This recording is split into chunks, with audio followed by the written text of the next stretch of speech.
again from TeamSamuraiX1 here, and today guys, I'm coming at you with another video, and today's video, I'm coming at you with the September 2017 ban list metagame breakdowns. Since UDS finally finished, I'm able to give you guys the top best decks for the 2017 metagame breakdown. So this is going to be me compiling all of the decks that was showcased at UDS and some of the events that happened over the weekend. So hopefully you guys enjoyed this video. I love to actually do these analysis videos once in a while. So you guys love videos like this. You guys love top 5 best decks. You guys love top 10 best decks. So I thought it would be an amazing idea to actually make a video on the September 2017 ban list metagame breakdown after what happened this weekend. You know what? So I thought it would be an amazing idea to actually make this metagame analysis video because, you know, on YGOPro organization, they have, you know, OCG metagame breakdowns and things like that. So I actually thought it would be a good idea to actually make a TCG September 2017 ban list metagame breakdown. So hopefully you guys enjoyed this video. So enough talking, let's start it with the September 2017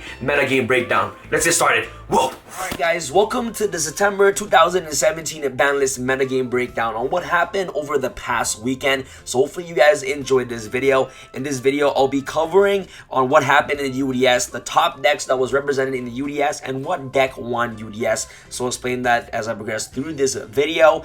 By the way guys, the sources that I got all this information from is from the Konami blog. So for those of you who do not want to watch this video and just want to read the blog instead, you guys can definitely check out the link in the description box below, which will direct you guys to the Konami blog. So make sure you guys check that out. So the whole event actually consisted of many variations of decks. Okay, so there's a mix of decks between Pendulums, True Dracos, Trickstars, and ABCs within the top cut. More diverse now since True Dracos and Zodiacs are kind of out of the picture. You know, since Zoos are gone, you know, most of the time when you're playing, you know, in the top cut, you're going to be mostly just playing, you know, against Zodiacs or just mirror matches all the time in the previous formats. But now since Zoos are out of the picture, the format is just more diverse, which is really, really good for the game. So without further ado, let's get started. Let's first start off by talking about ABCs. As I predicted, with the top 5 best meta decks in this format, I predicted that ABCs was going to be one of the most popular decks within this format because one, this deck is at full power. Okay, the deck did not get hit. We still have 3 terraformings, 3 union hangers, and the deck is just super consistent, especially if you're incorporating cards like Gofu, and also the deck is just able to make, you know, first turn Deco Talker with ABC Buster Dragon consistently. In the UDS, with ABC decks displaying our particular strong showing, and you know, there's different variations from pure ABCs. Okay, some others using the Draco engine, which incorporates diagram by popping the pieces on the field to get cards to your hand, which is really good. And also Masterpiece is just a strong card overall. So many people were actually incorporating the Draco engine into ABCs. Others are using Gofu the Vague Shadow. So you guys don't know how powerful Gofu is. Gofu is still at 3, which still gives players instant access to first turn Deco Talker, which helps you make you know, Tsukiyomi consistently, and also Buster Dragon more consistently. So you know, with Deco Talker, Tsukiyomi, and Dragon Buster, you're essentially making the same standard board that ABC was able to make. What I found really interesting in reading the UDS article was that since other builds use Gofu, there was a deck list even incorporating BLS into the deck because BLS is now at 2,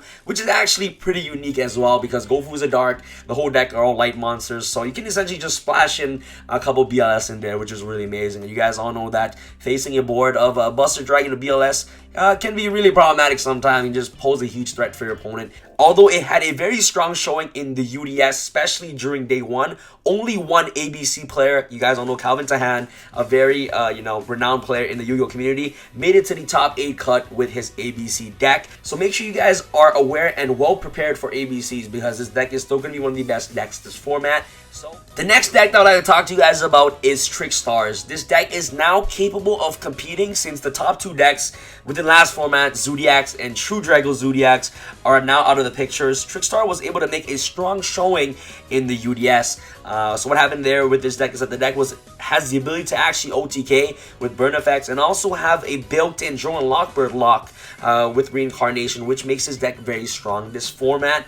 And also in the UDS, 2 duelists in the UDS made day 2. Okay, so out of the amount of decks, I don't know specifically on how many decks was shown during day 1 of the event, but I know that only 2 duelists actually made it into day 2 using Trickstars, which is really amazing. I am not too sure specifically on how many showings this deck had during day 1, but I know that during day 2, 2 duelists in the UDS made day 2 and one secured a top 8 spot, which is absolutely insane. And there's also 2 different variations of this deck that was used. Michael State, a really renowned player from the card guys, focused on a trap heavy build with disturbance strategy to OTK, burn damage to your opponent with Lycoris, while the other player who made top 8, his name is Kasavins, build focused on an instant fusion build using no traps other than reincarnation. I haven't looked too much into his build yet, but these 2 are completely different builds, where one focused on a heavy trap lineup while the other focused on just having reincarnation and things like that, which is absolutely insane. So guys, do not forget about Trickstars. Trickstars is still a scary deck. Make sure you guys are well aware of Trickstars. The next deck that I'd like to talk to you guys about is True Dracos. I predicted that this deck was going to be one of the best decks this format before Spiral comes out. And let me tell you guys right now, I was not wrong. With the Forbidden Unlimited list on Dynamite, True King's Return, and Ignis Heat, the deck still had an amazing showing at UDS, being one of the most popular decks in day 1. So I'm assuming that, you know, reading that off the Konami article and blog, I believe that it had more than half of a showing in day 1, which is really amazing. And that's how you know that True Dracos still exists, because Diagram is still at 3. And also Masterpiece is still at 3, which makes the deck still viable, which is insane. And advancing to day 2, 1/3 of the players piloted True Dracos, and day 2 consisted of the top 32 players, I believe. Okay, so that means that more than 11 True Draco players made it into day 2, but only, okay, one secured a top 8 spot, you know, in the top 8 cut of the UDS. And I believe that the reason behind this is that, you know, I'm pretty sure that going to the event, everybody is just well prepared for True Dracos. They know that this deck is still going to be one of the best decks. So I'm pretty sure that players actually oversighted or was just well prepared to actually face against the deck. So that's why maybe that it had a less showing in the top 8 spot. After reading the Konami blog, it was really interesting that there wasn't a lot of pure variants in this event. You know, mostly every True Draco deck now with the ban list are using different engines in the deck, such as Invoked Engine, which consists of Invocation and also Alistair, to actually, you know, make the deck more powerful, make it more consistent, incorporating Wind Witch and things like that into the deck, while others use the Spellbook engine to draw into their combo pieces, using cards like Spellbook Magician of Prophecy and also Spellbook of Knowledge to actually get into their pieces that they are missing into their deck by just drawing cards, which is really, really amazing.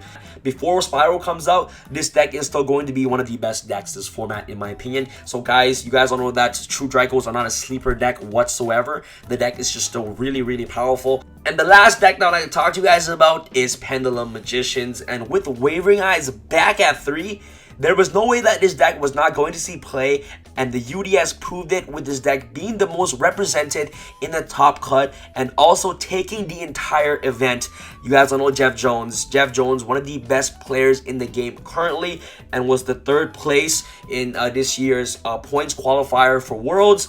Took the belt home, so congratulations to him. He won the entire UDS with Pendulum Magician. So again, bro, shout outs to you, Jeff Jones, if you're ever watching this video.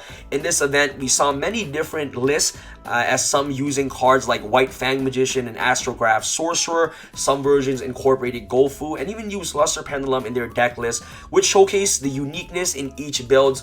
But in builds, of course, players' main deck, the best card in the deck, which is Wavering Eyes, which is the best card in the deck so far, and especially in the mirror match. And potentially, you guys don't know how powerful Wavering Eyes is. Destroying up to 4 scales on board is just absolutely insane. You guys don't know that you can trigger off a series of sequence of effects in Wavering Eyes.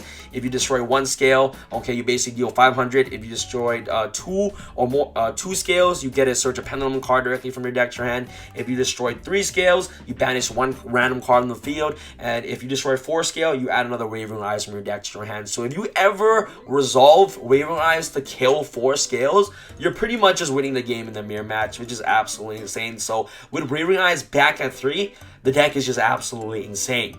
With Jeff Jones winning the main event with Pendulum Magicians, we also see Jesse Khan winning Giant Card with Pendulum Magicians as well. So not only did this deck win the main event, we also seen this deck win the Giant Card side event. So we can see how powerful Pendulum Magicians are, and especially the impact that, you know, it had when Wavering Eyes got off the ban list. We also got the deck at full power with Joker at 3. We also got, you know, what's it called?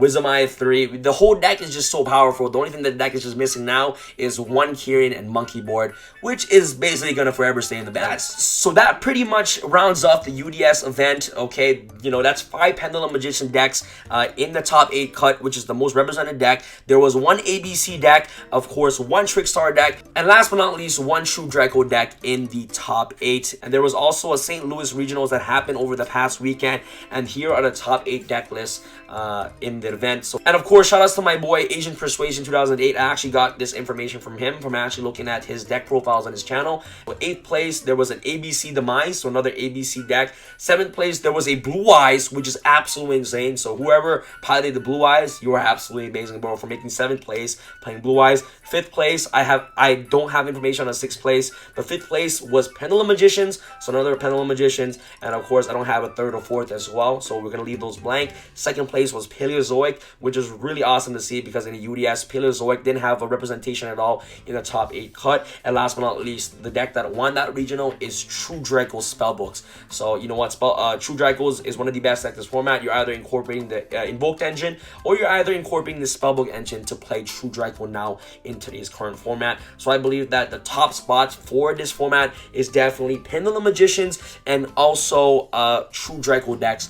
Overall, with these 2 events coming to a close, we can conclude that Pendulum Magician is one of the most dominant decks in this format alongside True Dracos. Even though these 2 decks are popular, we can potentially see the rise of ABCs, Trickstars, and Paleos within the following weeks. This is my metagame breakdown for the beginning of the September 2017 ban list. The format is definitely going to be evolving once Circuit Breaker comes out, but for now, I can conclude that Pendulum Magicians, with its popularity and showing at the UDS, and it's winning both side and main events, it is by far the best deck currently. Let me know what you guys think in the comment section below. Alright guys, again, thank you guys so much for watching this video. For those of you who haven't turn on your post notification, make sure you guys join the notification squad by clicking on the bell button right next to the subscribe button to get notified on each time I upload videos. So shout out to you, notification squad. And for those of you who have not yet subscribed, make sure you guys click the subscribe button and smash that thumbs up button for more meta game analysis breakdowns. And yeah, thank you guys so much for watching. This is Sam from Team SamHamTV signing out. Alright guys, peace.